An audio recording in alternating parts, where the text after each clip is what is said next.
সবসময় আমি যেই কথাটা বলে থাকি সেটা হচ্ছে কোনো কিছু একটা বোঝার জন্য সেটার ফান্ডামেন্টাল ব্যাপারটা যেটা আছে সেটা বোঝাটা ইম্পর্ট্যান্ট।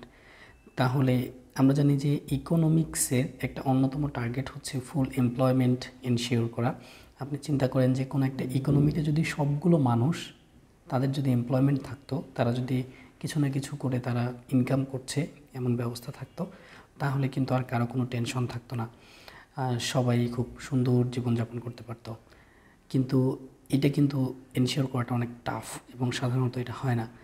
তাহলে ফুল এমপ্লয়মেন্ট এনশিওর করার জন্য আমাদেরকে সর্বপ্রথম বুঝতে হবে যে মানুষের এমপ্লয়মেন্ট কোথায় কোথায় হয় এবং প্রোডাক্টিভ সেক্টরগুলো কোনটা কোনটা।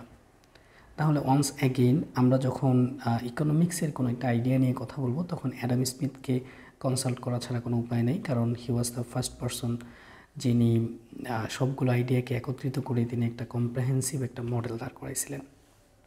তো তিনি লেবারদের এমপ্লয়মেন্টের 4টা সেক্টরকে তিনি আইডেন্টিফাই করছিলেন, সার্ভিস সেক্টরটাকে বাদ দিয়ে।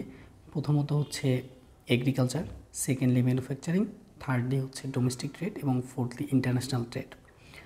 ইন্টারেস্টিংলি তিনি হিউম্যান ডেভেলপমেন্টের যে স্টেপসগুলো আছে সেই স্টেপসগুলো একই 4টা স্টেপ ফলো করে।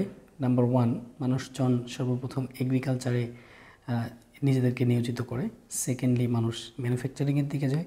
থার্ডলি মানুষ এই প্রোডাক্টগুলোকে তারা ডোমেস্টিক্যালি সেল করে, ট্রেড করে। এবং ফোর্থলি তারা ইন্টারন্যাশনাল ট্রেডের দিকে যায়।